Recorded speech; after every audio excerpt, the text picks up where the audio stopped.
Welcome to the Model Car Hobby Podcast with your host, Luka C. Now here he is, Luka C.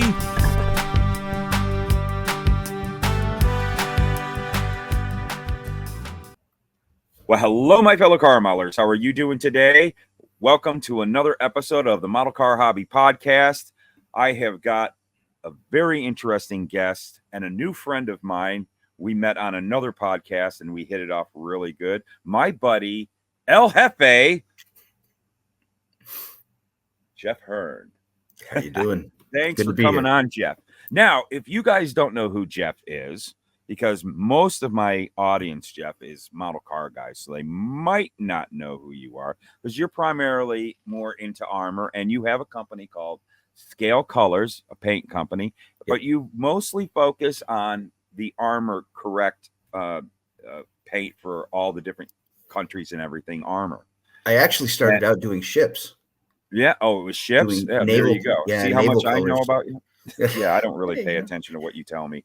And so I met Jeff on the Model Insanity podcast when Jason and I were on there. Absolute great podcast. You guys got to check it out whenever you can. And I suggest go straight to episode 20 because it's the best one because I'm on it. So, but Jeff and I afterwards, we really hit it off. And when we were all kind of hanging out when the camera was shut off, everybody started disappearing. And it was just Jeff and I for a couple of hours just talking because we got a lot in common. And we'll cover that a little later. But Jeff also, we're going to change the insignia up on top there for a minute. He was basically the event coordinator for this year's IPMS Nationals. And boy, do we have some stories to tell them, don't we, Jeff? Oh, or boy. You do. Lots and lots of fun. Yeah. I was the convention chairman for the 2024 national convention that we held here in Madison, which is about 40 minutes away. Mm-hmm. We had a ton of work, but it was a great time. And yeah, it was. Feedback's been good. So. I wasn't there, but I heard it was. But I really wish I would have gotten to that one. I just couldn't swing it this year. It was a bash. A lot of people have good things to say about it. I can tell you from a few weeks ago when we first met on the Model Insanity podcast, I could tell. I mean, that was 2 days after the show when we recorded that, and you were destroyed. Yeah. You sound so much better today than when we talked that night. You were absolutely tapped out. And so you've recovered. Yeah. And now we have you on because like a few years ago, I had Joe Porche on who did the same thing as you. Yeah. On Joe's a wonderful guy. I consider him a very good friend. That guy, man, that is a community member. I'll tell you, that's the best way to describe Joe. Yeah. One of the true Not gentlemen. that I like Joe at all, but he's a community member. That's a dude, man. He's awesome. Just one of those people, like so many of the guys. He's one of those people that we're so lucky to have people like that in this hobby, in this community. And it takes a special breed of people. I've been involved in the past with many shows, and I know what it takes. I couldn't imagine. I never did anything at the level what you did. I don't think I could, especially these days as I'm an older guy. And I gotta say, whatever ups and downs or whatever people, I've heard the good and I've heard the bad, but all I know is you did your best and I couldn't do it. And I don't think most of these other people could do what you did, and you're alive at the end. Yeah. Yeah. So, well, I think there's a lot of, credit where credit is due. When we started this process, I don't think any other national convention other than perhaps San Marcos with the COVID thing and them having to be canceled and rescheduled. I don't think any other national conventions ever had the adversity that we've had because we had to have a venue change and a date change. That's right. At the very beginning, fortunately for us, there are 2 convention centers in Madison. The first one that we went to basically kind of stiffed us. It turns out, and it's coming from sources inside and a little bit of speculation, but what we think happened was that they didn't have anything in that block of scheduling and decided, okay, we'll put these guys in, gave us a reasonable price to get the business, and then something better came along that could have garnered them a lot more money, and they couldn't go right out and kick us out in favor of the bigger client. So what they did was they basically stonewalled us and forced us to kind of do that on our own, which we did. But all things happen for a good reason. We initially didn't go to Monona Terrace, which is where we had the convention site, because it's a really high-end facility. And all of our perceptions was that there's no way we can afford it. You know, we have a budget. This convention center is just 5 times better than the previous one that we had. There's just no way we can afford it. Well, when we were forced to move, I contacted their sales people and told them what had happened, and they said, "Sure, we'll help you out, and we'll match your budget." So, you know, wow, that's awesome. Oh yeah. They apparently, this was not the first time that this had happened to groups, and they were more than happy to pick up the business, and they were absolutely fantastic. We could not have done it without them. I also want to, you know, double back to, we kind of took the best practices of every convention that has come before us. Conventions are obligated to write an after action report. Things that worked, things that didn't work. We spent money on this and it was a flop. We didn't spend money on that, and we probably should have. So we spent probably a good 6 months reviewing all of the different after action reports, and we basically just collected best practices from all of the other conventions and then applied them collectively, and then decided, what can we do better? We didn't want to be record breaking. We didn't want to be the biggest. We didn't want to be the most profitable, but qualitatively, we wanted to be the best convention to date. Mm-hmm. And I don't think there's anything wrong with that. You know, if every year we try to raise the bar just a little bit, eventually the bar gets up here and everyone has a really fantastic time. And that happened. There are complaints. Yeah, there's always going to be. I had guys complaining that they didn't like the color of the carpeting. You know, well, that would tick me off, but I'm that kind of jerk. Well, you and me both, but yeah. I did ask about what it would take to change the color of the flooring. It's a Frank Lloyd Wright building designed. Oh, so there's reds and greens and oranges and rust colors, and you know, and I literally got hate mail from people saying, unless you can change the color of the floor from red to something else, I'm not coming. Well, guess what? Stay home. Yeah, that is absolute insanity. But I think my favorite one is that someone, because they weren't happy with their room, they were going to go take a shit on your lawn. Yeah. I got an email. I know where you live. Wow. When I come into Wisconsin, and I'm gonna shit on your lawn. And I said, boy, I hope to God your life insurance is paid up, because we have this thing called castle doctrine here in Wisconsin, and it doesn't just extend to the threshold of the door; it extends to private property as well. And nothing came of it, obviously. Yeah, it's the mentality. It's just shocking that people take it that far. It's always and you know, we see it on the internet all the time and on the Facebooks, and sometimes you just step back and go, oh my God, where is your head at when you think of saying something like that? I can't wait for the day when technology allows us to reach through the screen and grab somebody by the throat and just shake the living daylights out of them. Wouldn't that be wonderful? It would be a great thing. Because I could tell you that Justin Ryan. There's only one problem with Justin. You need 2 hands to get around that big old get around tree bad Santa's neck. And then you have no idea what's in that beard as you're reaching. Oh man, that's a scary one, man. Because I know he keeps half his lunch in there. I really I've been harassing him about it, because I've been telling him his beard looks like a wastebasket at a Brazilian wax shop.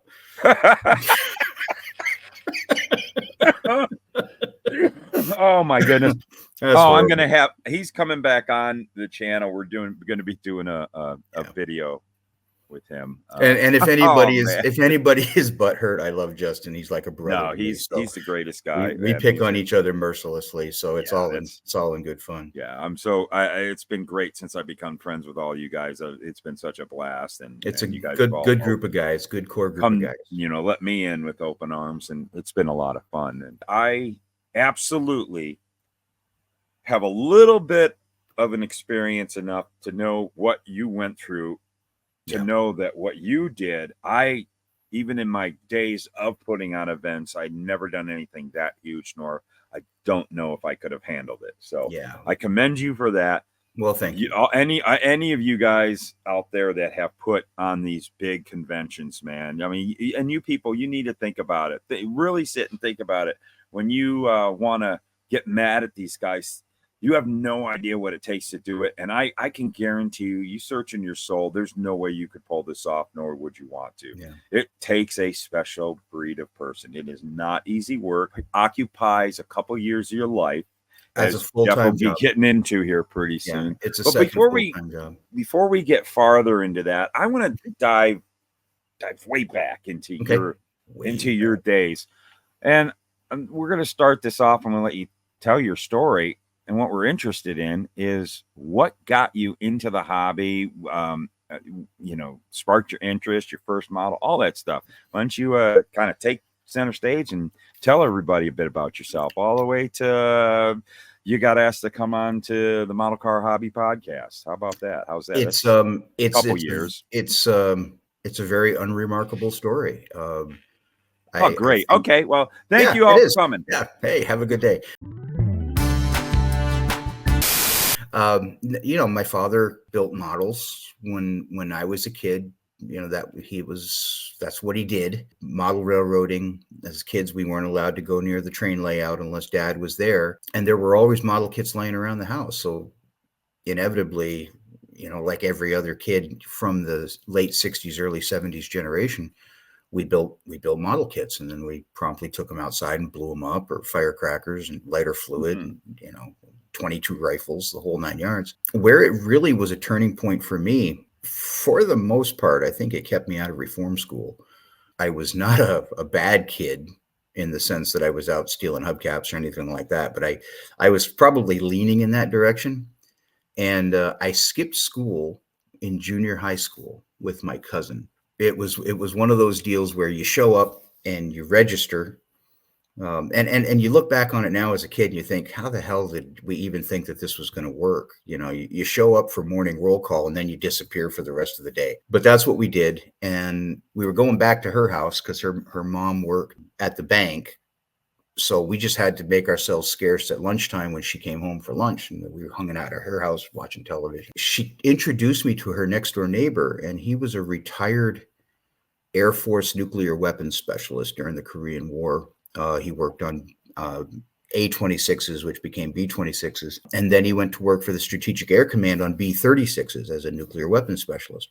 And he was a hardcore model builder guy. Well, me being a hardcore aviation nut, we went over to his house and he yelled at us for skipping school. And I was like, ooh, that's a P-51. That's a P-47. That's a P-38. That's a Japanese Zero. That's a Corsair. And he looked at me like, who the hell are you?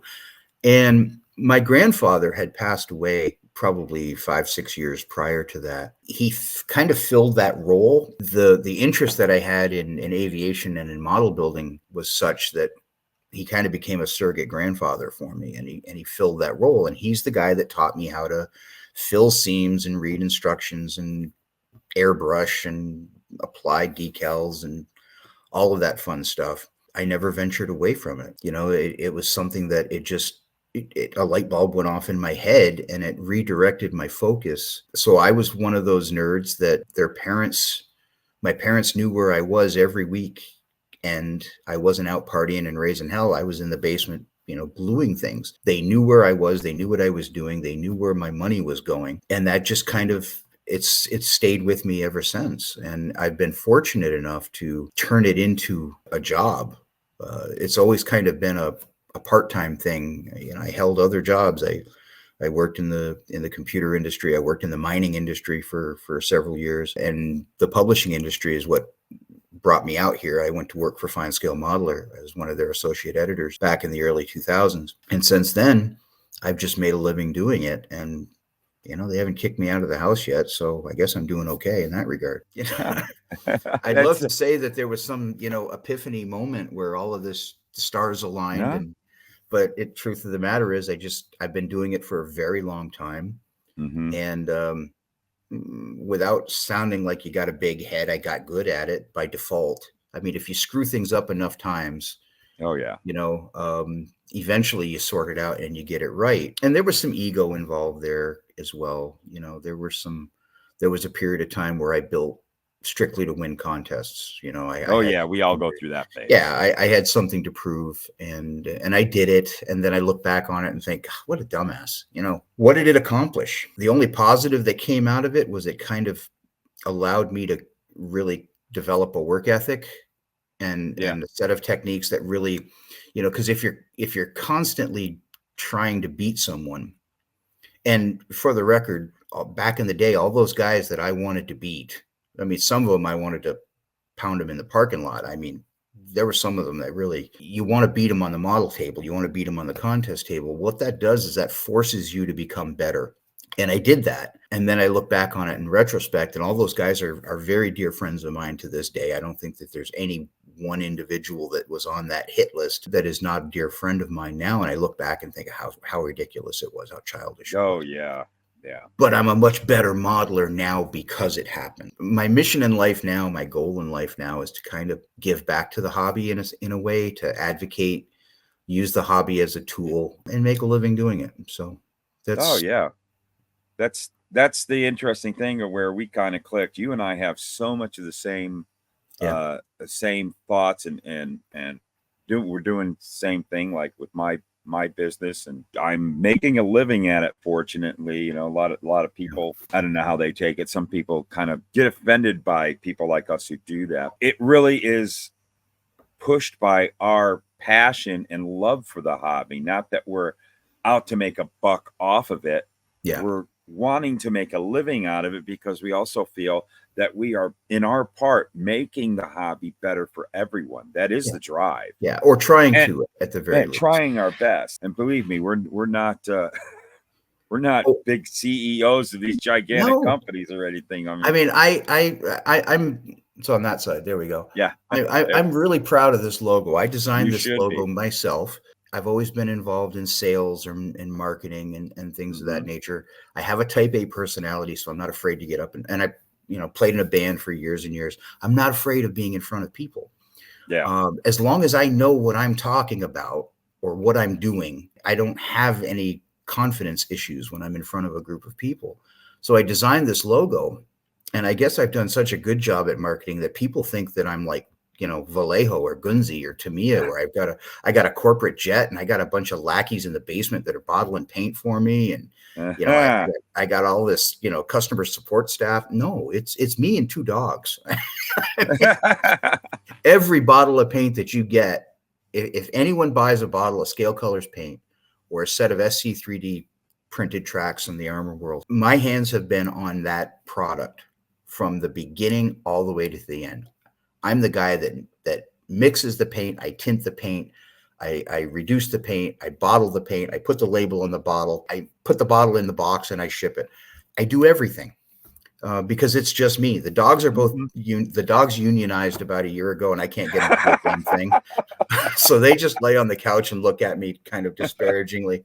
You know, I guess it kind of sounds egotistical, but I have worked for people in the past that were complete and total idiots.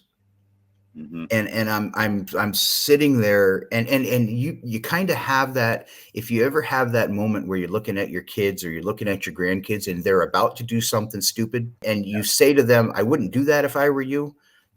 I had so many employers who were like that, and I'm sitting there and I'm just a nobody. I'm just doing a job, and I'm looking at, you know what's going to happen when you implement this policy, or you know what's going to happen when you do this, and this is going to happen. And then you get told to shut up and just do your job. And then everything that you said was going to happen happens. And then you're the bad guy because you didn't tell them that it was going to happen. I finally just got to the point where I said, you know, the only way I'm ever going to be happy is if I'm working for myself, because at that point, then the success of the company hinges entirely on me.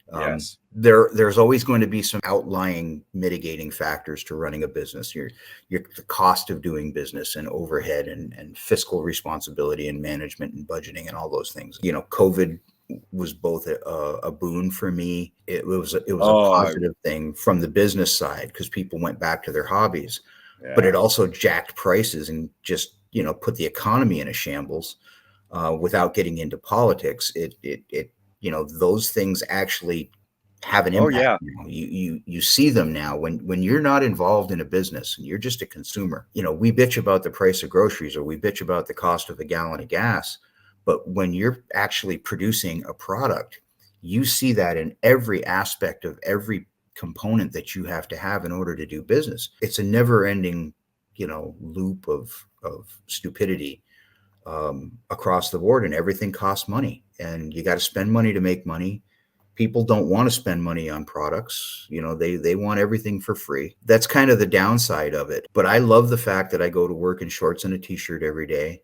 I love the fact that my 2 unionized dogs come and lay on the couch with me, and I can crank up, whatever music fits my mood for that particular moment of time. And usually it's very loud and very crunchy. I'm going to be that guy in the retirement home that's, head banging and listening. Oh yes. You and me Pantera, both. Pantera.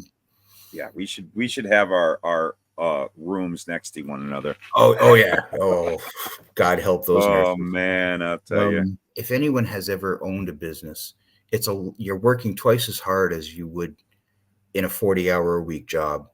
Yep. But the responsibility and the decisions are yours. And I love the fact that if I don't feel like working on a Wednesday afternoon, I don't work.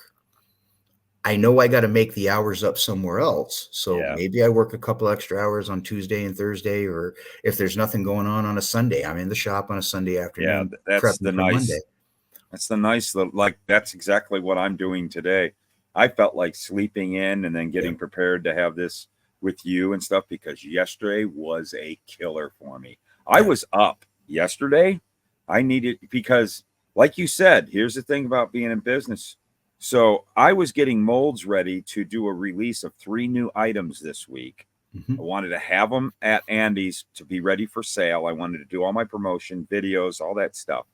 I made my final bits of the mold, and dumb employee that I have here didn't do the mix quite right with the mold material. So it took, instead of 16 hours to cure, it took 3 days. Ouch.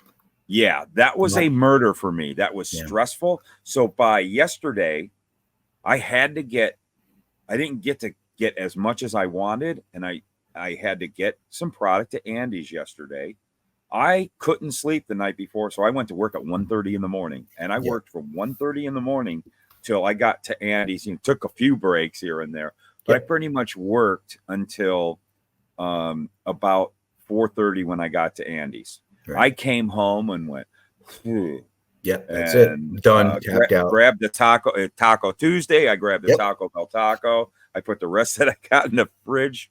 That was breakfast this morning. And I slept the hell in today. And just kind of got myself okay. Me and Jeff are going to hang out and talk for a while. Yeah.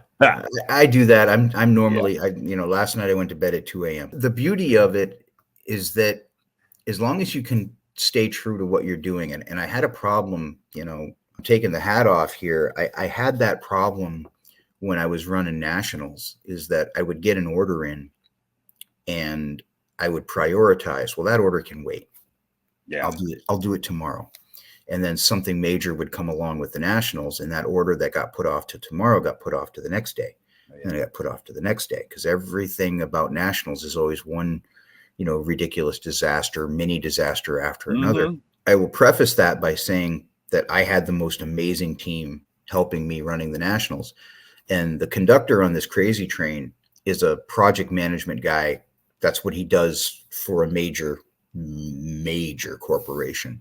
He builds factories and production plants for them. So he's one of these, everything is on time. This is the date it's due. This is what, this is the number of hours we anticipate. I mean, and he kept the train on the tracks. And I embraced that discipline and that timeline that he created.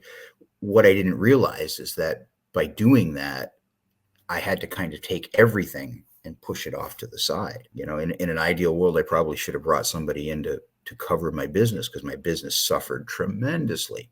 But I had a phenomenal team. And so now my goal is to, get back on track with the company and do some marketing and some promotions and get some new products. I haven't released any new products since we took the bid, which is, 2.5 years ago at this point. Wow.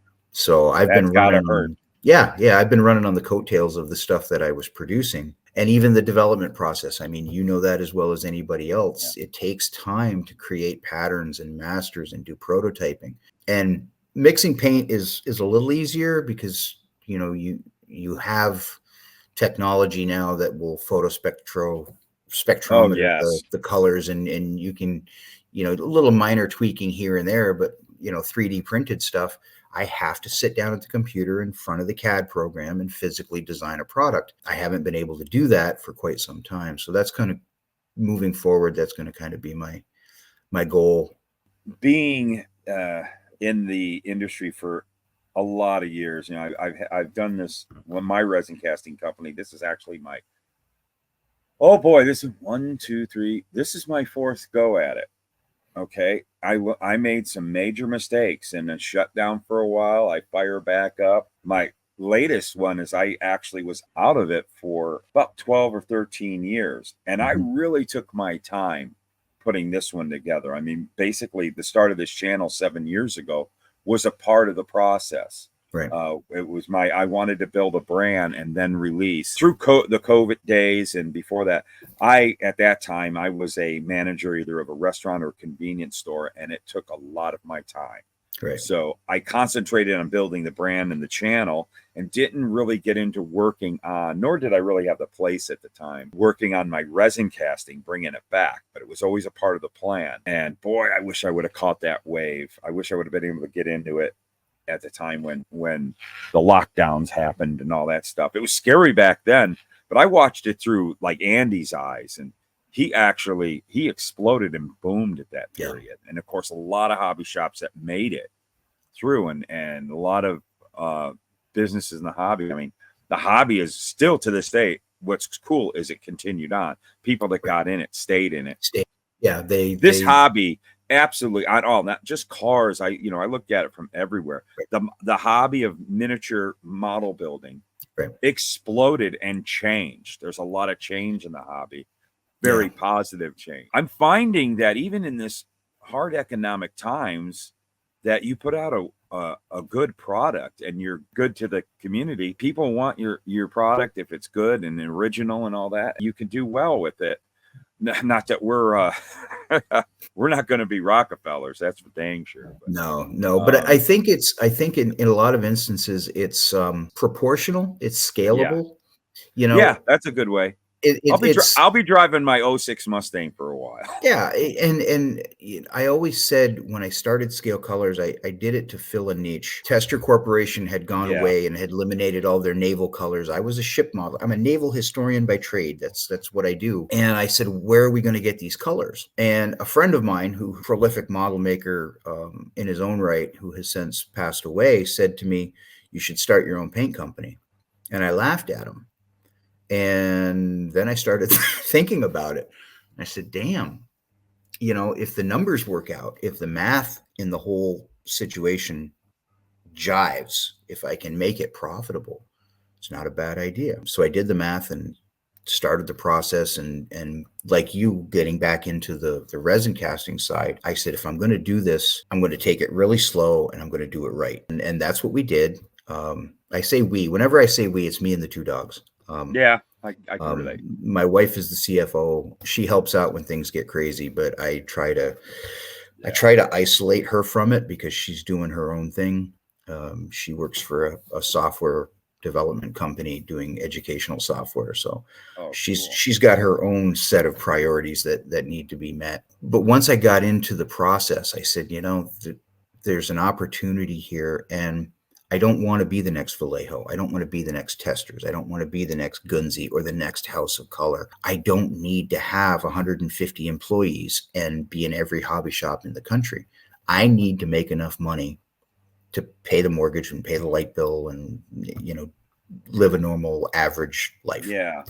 I don't need to have the corporate jet and all of this other stuff. So it's scalable in that sense. And I think where I've been running into problems is that I'm trying to do too much. Yes.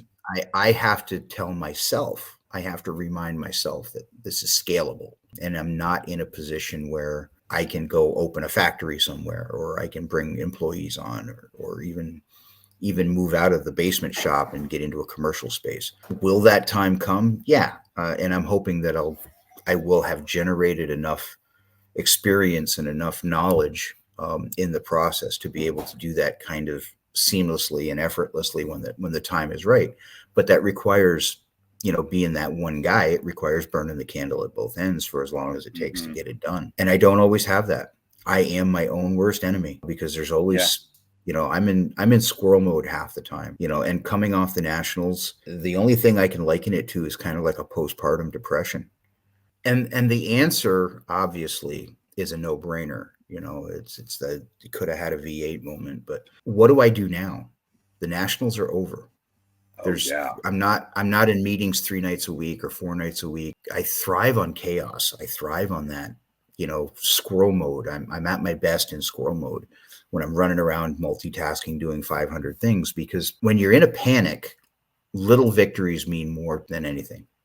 Oh, yes. When you're in a panic and you can solve a crisis, it's got more of an adrenaline rush to it than, well, okay, I just finished those orders. Big deal. The logical response should have been, well, okay, nationals are over.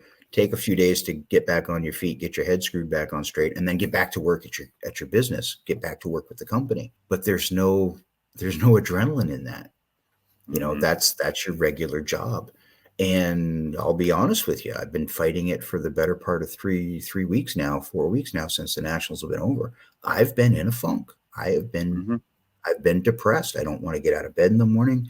I begrudgingly go downstairs, do work. So what I need to do is get back to developing new products, get back to marketing, get back to generating some excitement with the products and doing things that are going to, for a lack of better terms, draw attention and generate some excitement. I can tell you from very recent, like within hours experience, a week ago today, I was ready to climb a clock tower dressed as a clown. And after yesterday, when everything came together, I made it through it. And I had such a relaxing evening. I had a great night's sleep. I got up this morning, watched Felix go off to school and just kind of waiting for us to do this. And I feel great today. I really needed that. Like you said, it's that little bit of chaos we put on us. It was this whole thing of, I was trying to bring 3 new items to market. I already spent some time developing, making the molds, claying them, all that stuff. It takes excessive amount of time, excessive amount of stress. I kept going, I want to have it by this day, having that little issue. And I had other issues too while I went on. I had a pot almost explode on me. Yeah, that's not good. I had to quit. It wasn't really that bad. I had, my buddy Steve Munzel from Value Gear. He's such a lifesaver. So our pressure pots have these things we screw down, and he had given me a brand new set, and the way we modify them, he had already modified them for me, and I hadn't used them yet. I was just gonna, I'm gonna take what I have on my pressure pot till they explode, because that's how insane I am. But what'll happen is they will fail on you when you are in the middle of a run that you have to get done, sure as anything. So I had to take the time of taking those off and putting the ones he gave me on. After that, things smooth sailing, man. Should have done that a week ago. But you have all that happen, and you have that, and you're just, until, like I said, couldn't sleep. I went to worked a very long day, but it was so gratifying. But, I'm chilling out today, but I'm already thinking I've already got 3 new items I'm going to start working on probably tonight to have them for next, and start the process all over again. Yeah. It keeps you going. Yeah, that for me, that is dare I say, we're kind of like low-key adrenaline junkies. Yeah, exactly. We've got to have these goals or these milestones or these little things that we do. I think as modelers, a lot of guys will look at, I got a club meeting coming up, or we got a show this weekend, or something along those lines. Those are their milestone events that they have to try to, I want to have this model ready for this show. I remember, in the old days, staying up till 3 a.m, finishing a model so I could bring it to a show the next day, getting 3-4 hours of sleep. And then you put it on the table and nobody even looks at the damn thing.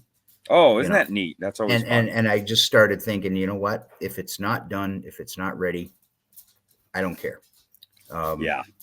I have stopped doing that.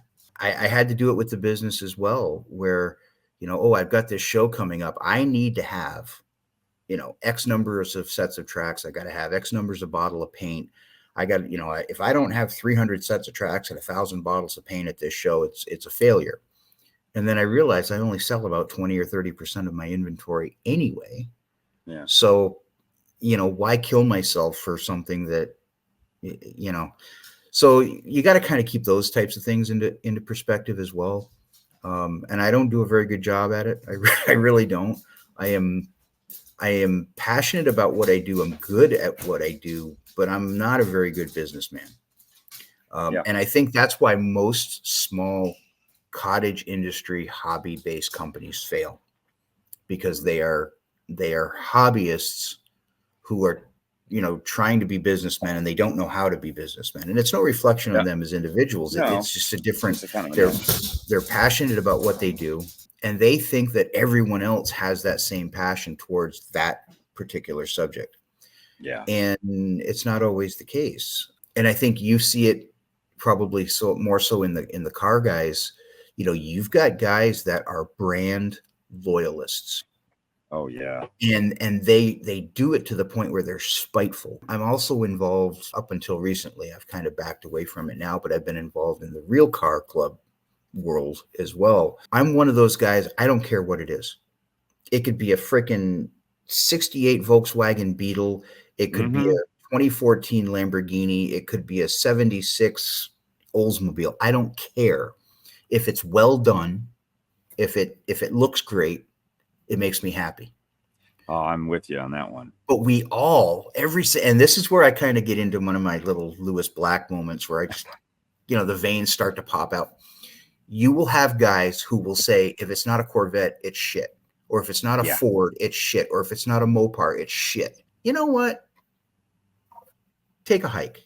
Yeah, Exactly. And we have that same thing in the hobby. Well, there are guys who only build Tamiya car kits, and there are guys who only build AMT kits. There are guys who only use Rust-Oleum and Krylon paint. Take a hike. We don't need that finite.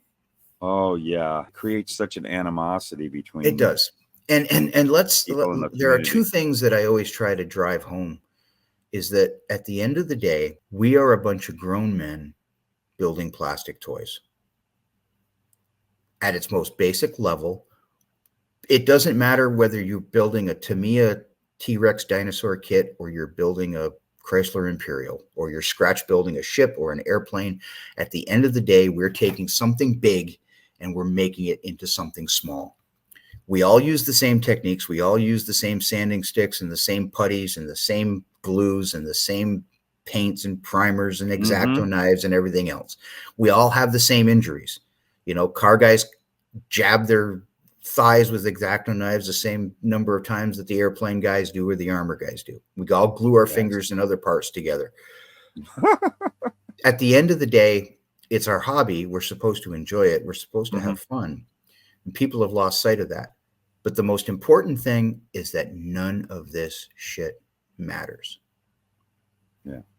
If we had the ability to do the Thanos, snap your fingers, and modeling went away as a hobby, if it just randomly disappeared, poof, there is no such thing as plastic modeling.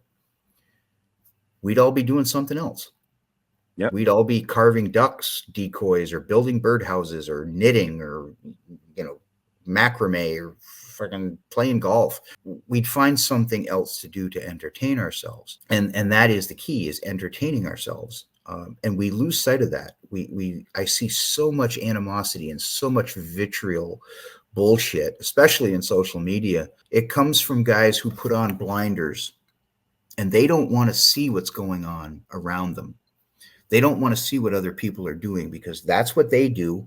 They know it, and they're not going to deviate from it, and everything else is shit. A lot of the Rust-Oleum and Krylon guys, I've been using that for 30 years, and my stuff looks great. And then they post a photo of it, and it looks like garbage. If I'm looking around at some of the high-end car guys, and I got a couple of them that live in my area, they come to local club meetings. I'm a good modeler.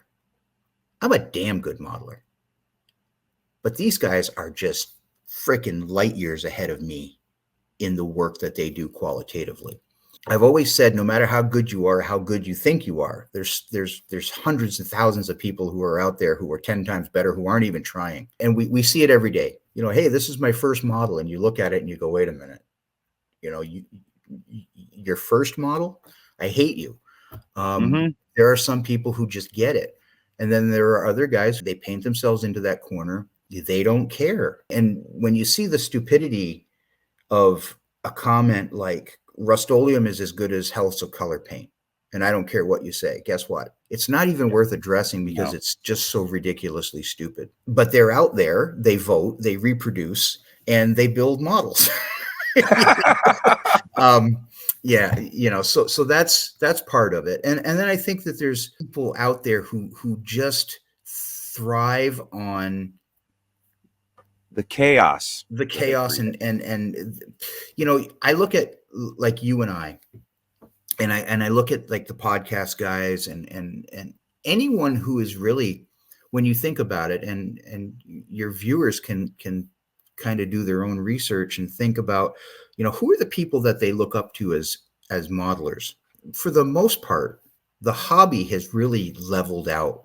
There are no superstar Wayne Gretzky, Joe Montana scale modelers out there because there are just so many people with so much talent. And I think the social media has kind of brought those people into the forefront and given them a platform to show off the fact that they're really good. But you look at those guys and you think, okay, they're fantastic modelers, but what else are they doing? Well, some of them have small businesses like us. Some of them are podcasters. Some of them are YouTubers. Some of them are bloggers. Some of them are, you know, they have something as an adjunct to what they do in the hobby in terms of what they actually physically and tangibly create. And there are a lot of people out there who want that attention. They want those accolades, but they don't have the ability to do it the way everyone else has done through hard work, setting up a business, running a business, being an influencer or a YouTuber, whatever. So what do? They use the dark side of the force, which is quicker and easier, and they climb on the backs of their models and of their fellow modelers, and they belittle people and they berate people and they troll people and they act like assholes. You know, I can't remember who it was who said that kids and puppies, they don't care if they're being praised or if they're being scolded because they're getting attention. So they're going to do whatever they need to do to get attention, whether it's positive or negative. And I see so many people in the hobby doing that. You know, I have gotten to the point where I thought that I could change it, you know, just by, you know, I kind of thought, well, hey, you know, after the nationals are done, you know, I held positions within IPMS. I was a regional coordinator before for the Midwest before I took on the national convention. And I kind of had a plan. I said, you know, I'm going to be a regional coordinator for a while and maybe I'll run for an office or something like that. And the nationals came along and I said, well, hell, if I have a successful nationals, I can segue this into a run at a national office and, you know, really make a difference. I'll change things. I'll make this hobby more inclusive and more friendly and more. And then I see the nature of the people within the organization and within the hobby. And it's not just IPMS, it's everywhere. And I said, you know, can I really, as one guy, nation build and try to make the hobby a better place and fight a civil war at the same time? Because there are people who don't want it to change. There are people who get their jollies off being assholes. And I said at this point in my life, no, I don't want to deal with it. So I keep a very small circle of friends. I advocate for a lot of common sense things that in the hobby that I feel have been neglected, such as using the hobby as a therapeutic tool for veterans groups, folks with PTSD, kids with learning disabilities, kids that might be on the autism spectrum, as a therapy tool for people with emotional problems. It teaches so many different things, especially to younger kids coming up, critical thinking and fine motor skills and above all, patience. You know, if you can find something that is enjoyable, yet at the same time it teaches patience in younger kids, that's a win-win across the board. And that's more of the humanistic side of what I'm trying to accomplish at this point. You know, moving forward, I sell paint, I sell tracks. I try to promote the positive aspects of the hobby, and I try to belittle and berate the people that are making it miserable for everyone else. If that makes me the bad guy for pointing out the obvious, okay. I think no. I'll embrace that. I've been called Well, worse things by you and I better people. talked about that through Texas over the past couple of weeks, getting ready to have you on, and you were like, "Are you okay?" I am 100% okay with it, because that is what I brought from the beginning into my channel. And I have a lot of, who I will not name, other YouTubers that say, "Thank you so much for you having the willing to be the target." And I have made a lot of enemies because of it. Yep. Because I don't want to do that, because I don't want to, they just want to have, and I'm not knocking them, they're great YouTubers, and we need that. Not everybody should be doing what you and I do. No. But I'm happy that I'm allowing them to just keep their channels pure and positive, 100% positive. Because I don't feel that my channel, when I get into these things, that it's a negative, that my channel's negative. I'm bringing this stuff up to surface because I have looked at myself as a journalist and a commentator for our hobby and our community. Yeah. And I believe these things need to be brought up and need to be heard at a sensible level, not an anger, like screaming obscenities at people. It's like, it's got to be done right. And I think this stuff needs to be discussed, because if it doesn't get discussed, I know there's a lot of people that feel that way, but they don't want to say it. So that's what you and I do. We say it. I'm fine. I'll take the slings and the arrows, man. Yeah. I don't. I had a friend of mine, well, former friend of mine. He called me arrogant, and I sat there for a few minutes, and I said, to me, at least, if I'm arrogant, then I'm climbing on the backs of other people to prop myself up or to promote myself. I'm using them to better my position. To me, that is, and I'm flaunting some, form of importance or something along those lines. And I thought back on it, and I said, I don't really know that that's probably not a proper description of what I'm doing. I don't deliberately go out and try to cause controversy, but I'm not afraid to talk about it when I see it. And I'm not afraid to point out the stupidity of the drama that comes up in what is supposed to be therapeutic, relaxing, fun, entertaining hobby. There are some people who just take this shit way too seriously. I feel bad for those people, because if that's what their lives have come to, that this means so much to them, that they're willing to sacrifice genuine friendships, real person-to-person friendships, over a plastic model kit, or what color paint he used, or what brand of paint he used. It's very telling, and it says a lot about the individual. And I think most of the time it's a little sympathy and empathy, kind of all rolled into one. And at the same time, there's that realization that, guess what? I just don't need your bullshit in my life. For me, at least, I'm one of those guys. I will do anything for anybody. I treat people accordingly. If you're nice to me, I'm nice to you. If you're not nice to me, well, guess what? I have the ability to be 10 times the asshole that you'll ever be. I take pride in that. As a hobby, if we all just kind of embrace that a little bit, I think the idiots and the naysayers and the trolls, I think they'd go away. If we don't give them anything to latch onto, they get bored and they move on to something else.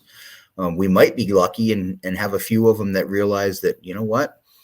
I can actually get further along in whatever my life goals are if I'm a nice person. And at the very least, it'll probably prevent quite a few guys from getting their teeth knocked in. There's a few of them out there who, boy, they deserve it. They need it. They really do. It's sad that you have to allow it to get to that point and to propagate itself to that point. But, at the end of the day, I mean, it's a microcosm of society. The hobby is in of itself a microcosm of society. There's good people, there's bad people. Mm-hmm. There's people that have altruistic intentions of trying to make it a better thing, a place, or a better thing. And then there are people who want to just burn it to the ground and laugh, that they did it. So that's kind of where I go with it.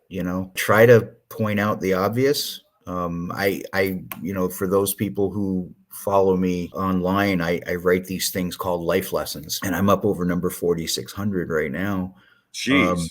Oh yeah. Basically, it's just me pointing out the obvious, about wasting time.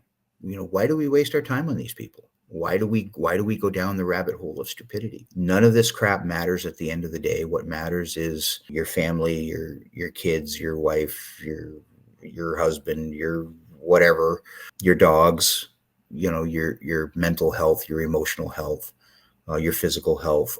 Those are the real world issues that actually matter.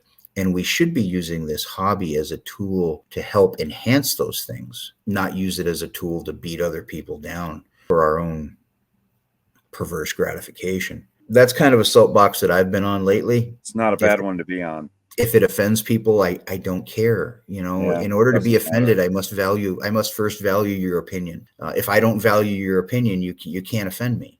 At this point in my life, I have been called far worse things by far better people. I'm going to continue to just kind of be outspoken about, the stupidity, because there's so much of it out there. This day and age, people are afraid to open their mouth. They're afraid to have an opinion because they're afraid of the ramifications of the rest of the world coming down on them if they don't fall in line with someone's train of thought or someone's, belief structure. It's kind of refreshing.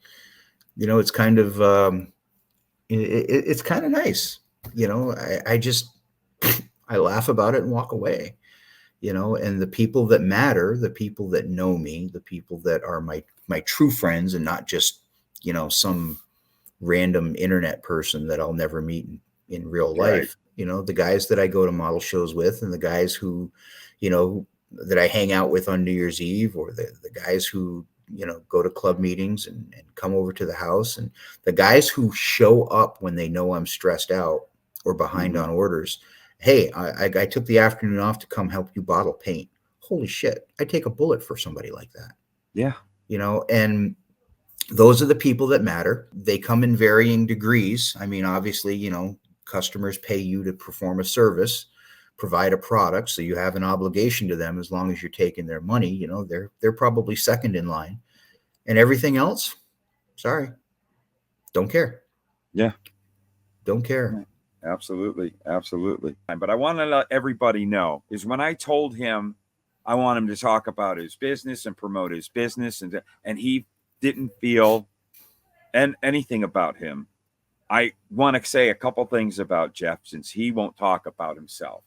First of all, yes, he has been very involved in the hobby. His whole thing of getting involved with doing what he did for all of us for the Nationals totally was a selfless act. His business, again, there was a little bit of ego. Well, there. Yeah, you want to. I'll give you a little bit of that, but you're doing it because you care about things. You want You wanted that to be great because you wanted people to enjoy themselves and get something from it. Yeah. His company, Scale Colors, check him out. Don't know if you're starting to dabble into the car section of doing it. And here's another great option. Check it out. But you also do, for any of you that do armor, you do the tracks. Yep. His stuff is really wow. Thank you. Very intricate, awesome, scaled perfectly. Tracks for multiple different tanks. He works hard at this. Just give him a check out. I'm going to have links in the description below to everything that Jeff does. You're making someone happy and enjoy a That's hobby. What keeps us going. You're and you can relate. We can relate with our customers because we get excited. The problem and we'll get into the tech side of this.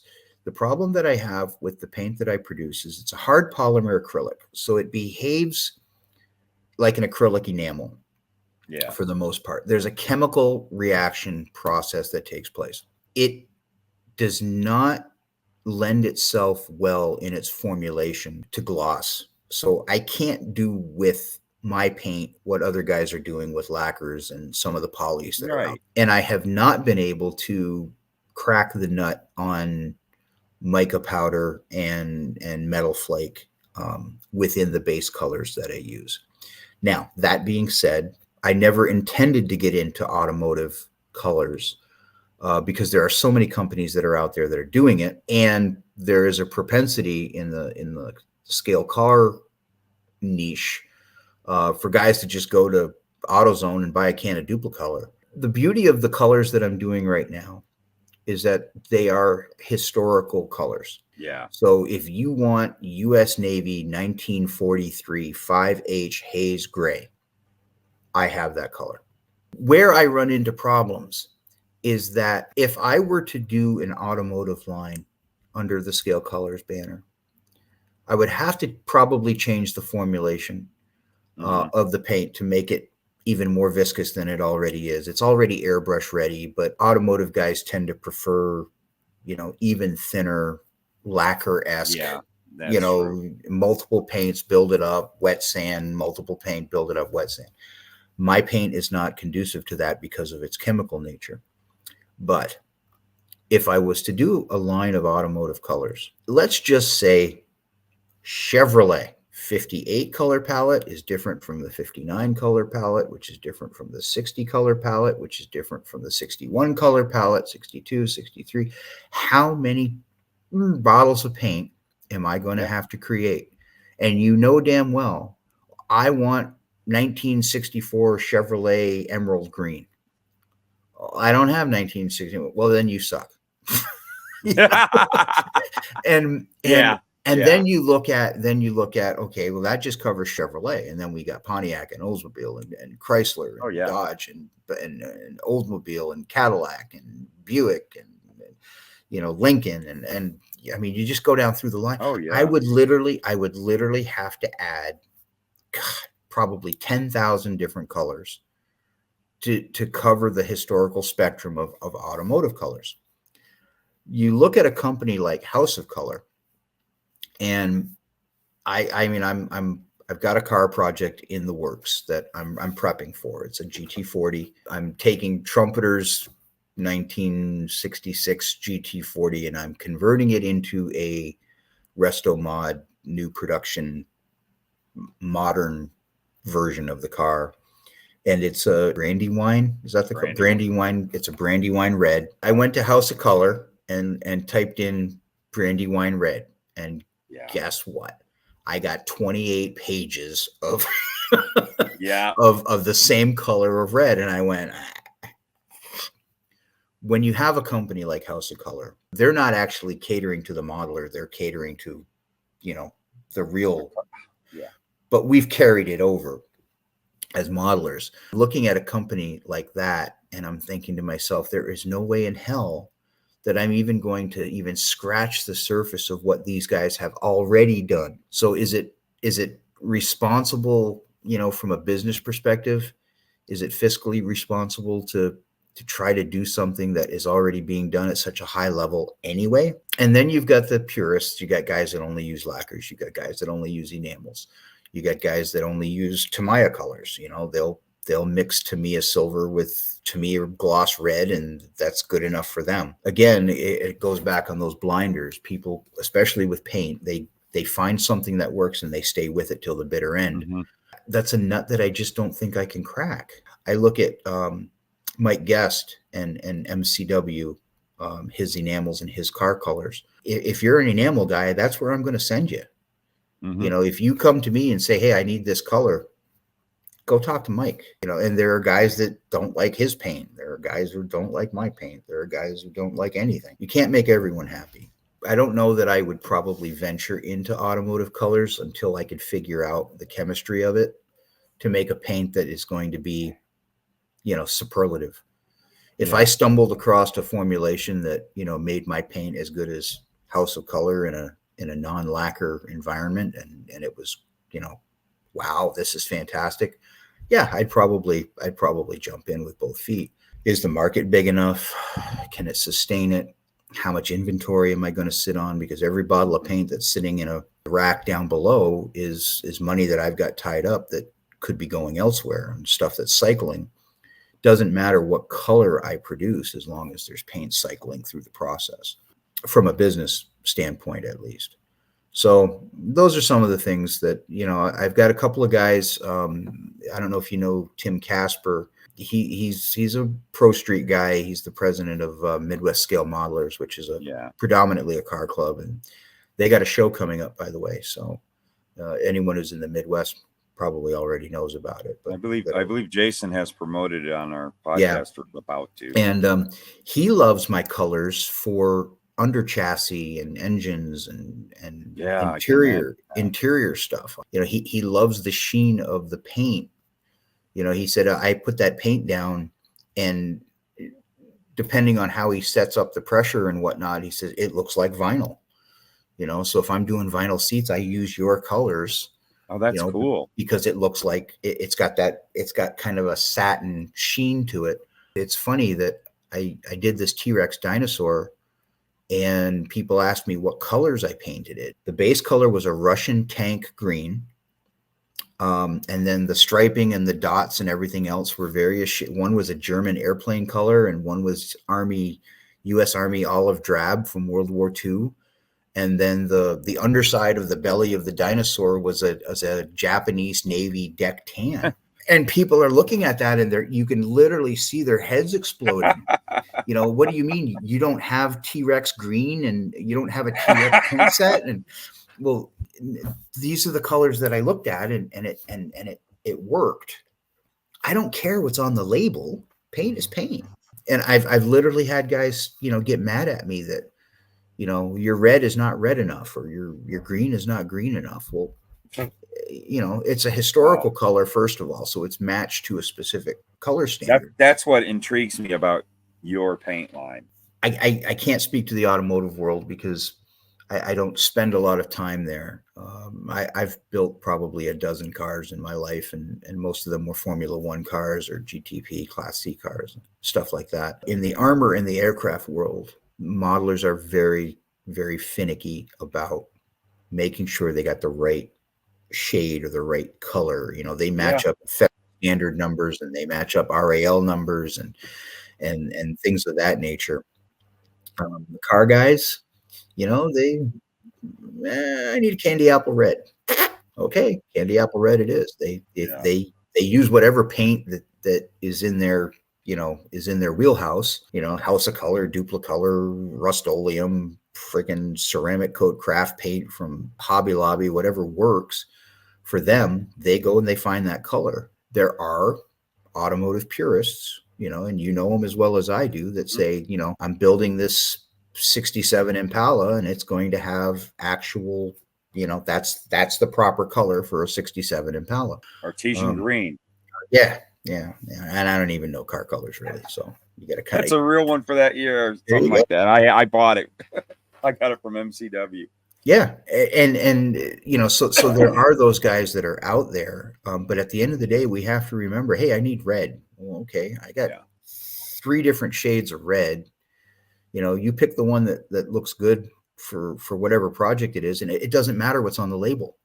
Just because it says Russian safety red doesn't mean that you can't use it on your fire engine. And people lose sight of that, you know. And there are colors. I mean, there are colors that I have that are crossover color. I do everything with photospectrometry, so I actually can scan a color and look at the numbers. You know, I can look at the math of the color. There's a couple of colors that are out there. Bring in, you know, color samples, and I'll scan it, and I'll get the numbers up, and then I'll say, you know, that looks a lot like this color over here, and I'll scan that one. And, you know, if they're more than a percentage point, you know, if they're within a couple of percentage points, guess what? It's just getting a new label.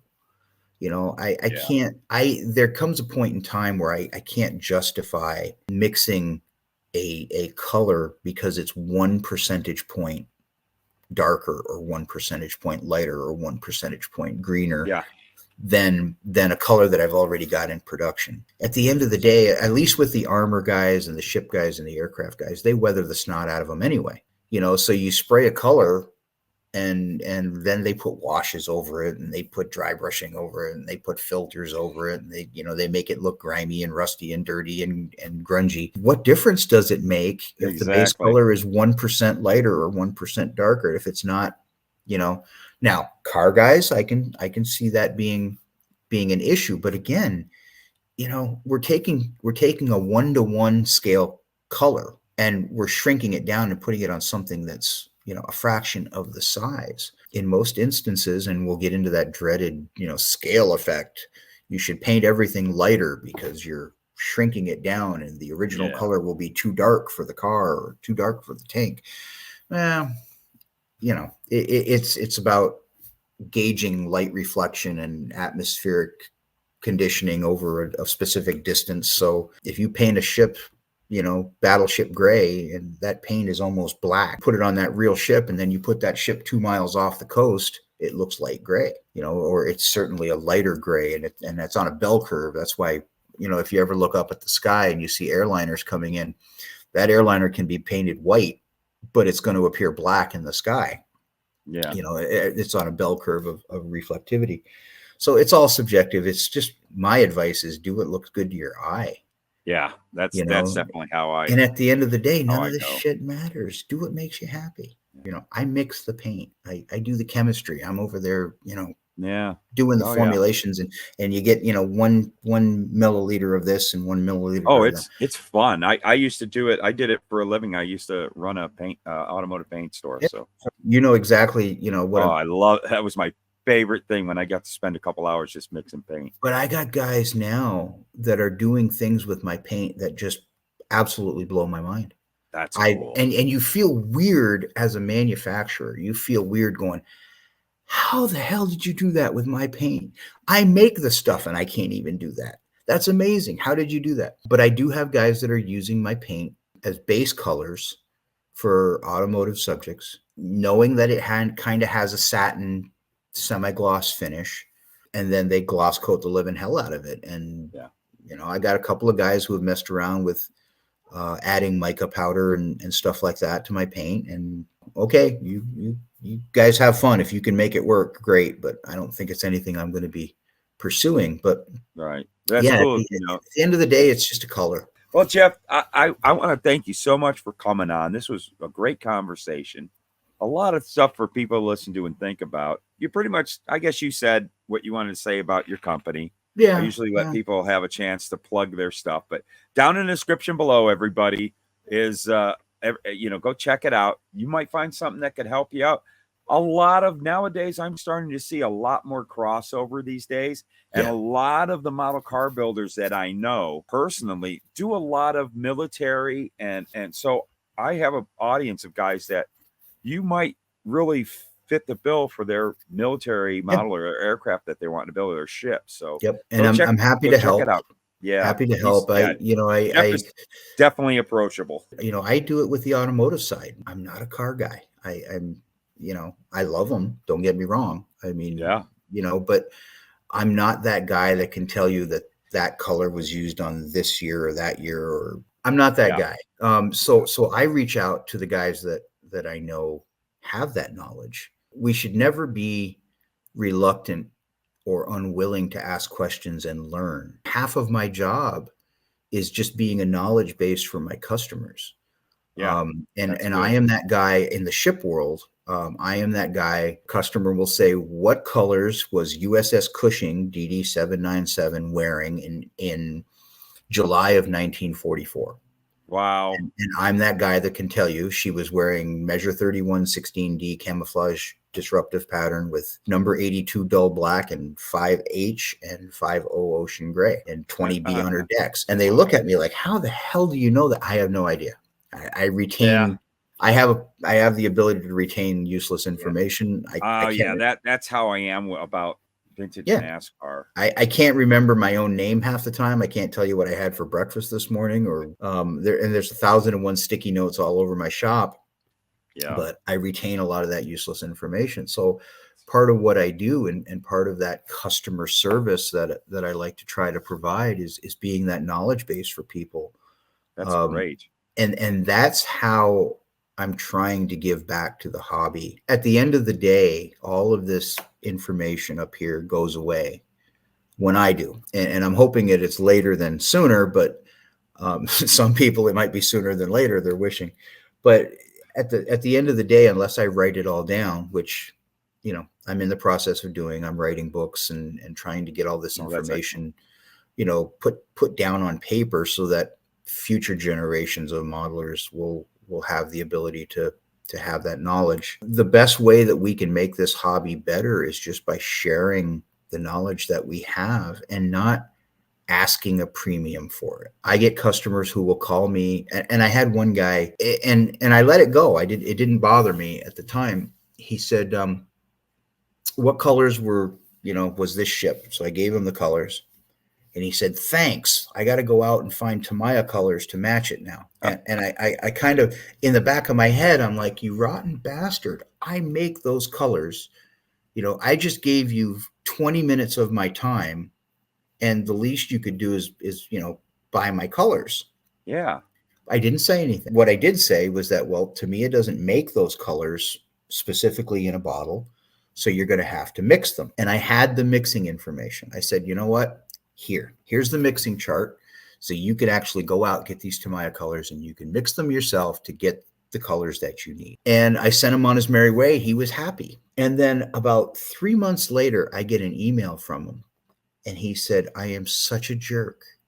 I am such an idiot. And I feel so bad. And I'm like, by this time, I had completely, I get hundreds of emails a day from people. I don't even remember what he was talking about. And I said, why? What about? And he goes, I asked you for all of this information. You gave me your time. You gave me the information. And then I went out and bought somebody else's paint. And I went, yeah, well, maybe next time you'll buy my stuff. He goes, well, I used all of the mixing formulas that you gave me. And he said, just didn't like the way it came out. So here. And then my email goes ding. And, he ordered like 80 bottles of paint from me. So wow.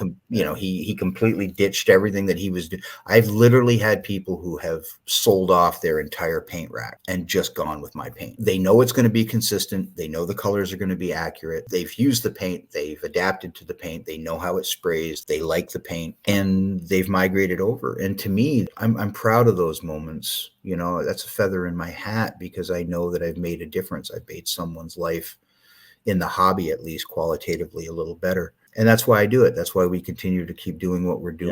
Yeah, absolutely. It's the driving force.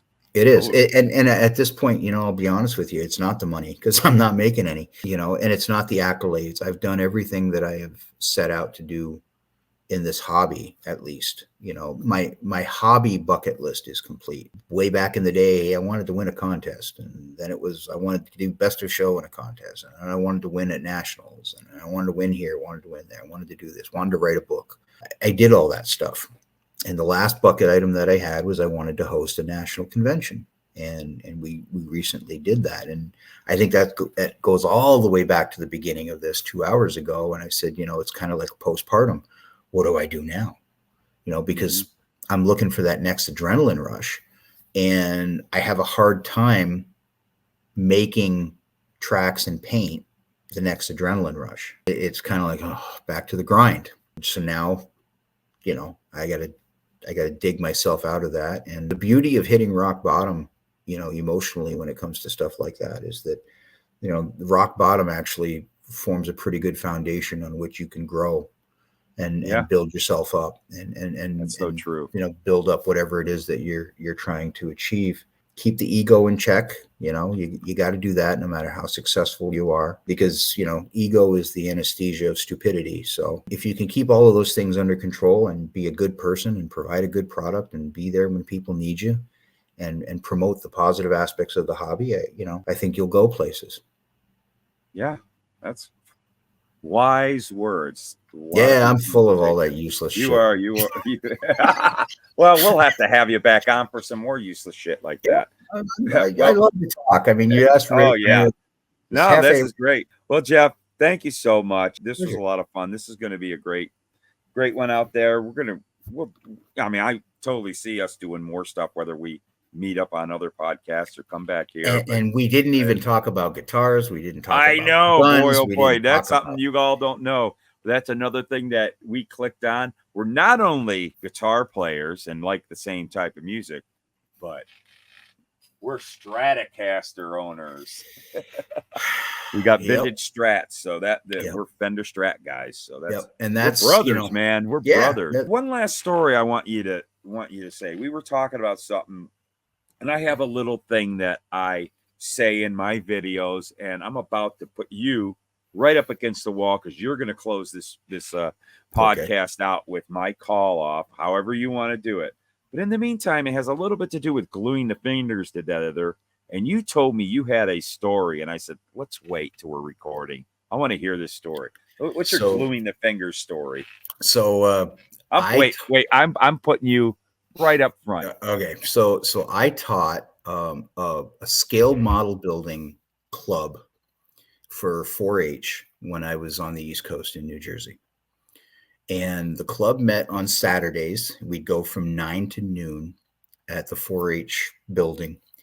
And all of the kids in the group were between the ages of like 10 and 15.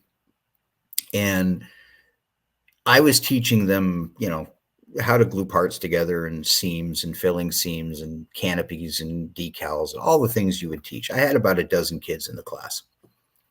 So one morning I get a phone call, and it's well before, it's like 7:30 in the morning. And it's the father of one of the kids in the group. It says, we have a problem. I said, what's the problem?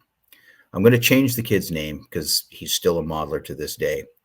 He says, Billy has glued himself together. And I said, oh, okay. Well, one of the things that I had taught the kids, because we were using CA, super glue at that point in time, we used to use soda bottle caps. And you take a couple of drops of glue, put it in the soda bottle cap, and then you'd use a toothpick to apply it to the parts. Well, every one of us who has used super glue at some point has tilted the bottle, and for whatever reason, it comes down the sides and it gets on your hands, and the next thing you know, your fingers are stuck together. Well, I said, well, hey, it's not in his eyes or anything like that. No. It's not in his eyes. He's fine. Okay, great. Because otherwise I'd say go to the emergency room. So what you need to do is you need to get some fingernail polish remover or acetone, soak the area, liberally, and then in a twisting motion, kind of work the glue and get the glue off the fingers and separate. Don't pull because you'll tear the skin. Okay, I'm going to put the phone down. And he says, can you stay on the line while I do this?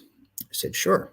And I'm thinking to myself, why am I staying on the line for this? So I hear him put the phone down. And this is back, the days before cell phones. We had landlines and whatnot. So I hear some rustling around, and and then all of a sudden I hear this absolutely blood-curdling scream. Oh. And I'm freaking out. I'm thinking, what is going on? Because if any of you have ever glued your fingers together, even if you have a cut on your finger, acetone stings, but it doesn't cause excruciating screaming like you're being murdered, And so I'm yelling into the phone, and I'm like, what is going on? What's going on? What's going on? And I can hear the kid in the background. He's crying and shit, and he's all upset. And so his father gets back on the phone, and he goes, well, I wasn't completely honest with you. And I said, what do you mean you weren't honest with me? I said, this is super glue we're talking about here. He says, Brian got up in the morning. Oh, I just said the kid's name. Well, it's no longer Billy. I can cut it. I can bleep it. That's fine. No, you know what? I don't like him. He's a bit of an asshole anyway. So. Oh, okay. So Brian got up in the morning, and he was working on his model to try to have it ready, for the club meeting to get to the next steps. And he tilted the bottle of super glue, and it came down the side of the super glue, and he didn't realize that he had it on his hands. And at 7:30 in the morning, he does what every guy does at 7:30 in the morning. He reached down and scratched himself and glued his hand to his junk. Super glued his hand to his junk, and then his father poured acid. Oh, no! I'm in pain thinking about it. Whoops! Oh, jeez! Wow. And then so he tells me this, and I am just like, you should have just taken him to the emergency room. Come on, dude. And hadn't you ever? And then I mentioned the Eddie Murphy comedy bit when he was doing his stand-up routine where he talked about putting aftershave on his. Yeah. I can't even begin to imagine. Oh my goodness. Wow. So yeah, so that's the super glue story Wow, that puts a whole perspective. I don't know how many years doing the glue your fingers and stuff. Yeah. This changes it all. Yeah, So yeah. with Don't glue that your being fingers too. Yeah. with that being said, I'm gonna again put you up front and let you close this out with that. And boy, I just can't wait to see Yeah. what your version is. What's the tagline again? Oh, I'm not telling you. You got it. Okay. So let's see. Cut plastic, do it safely, try not to bleed, try not to, glue your fingers together or glue your fingers to your junk, and have fun doing what you're doing. That's perfect. That works. Don't keep gluing your fingers together. Don't glue your fingers to your junk, and keep cutting that styrene, and we'll see you in the next video. Yeah. So now exactly. you've just added more to my. There you go. I mean, and it's kind of like this has kind of become like Zombieland, where Jesse Eisenberg's character had all the rules, cardio and double tap, and rule number 36 is don't glue your hand to your junk. Please don't. And that's a damn good rule. And that kid came in, he showed up for the meeting, and I could not make eye contact with him. His head was down the whole time. Oh, I bet. His face, he was just beet red. He was embarrassed as all get out. And of course, I didn't tell anybody, until years later and I changed the name. Now you just told the world. I just told the world. Yeah. And if I'm sure Brian's not a car modeler, so I really don't care. All right, everybody.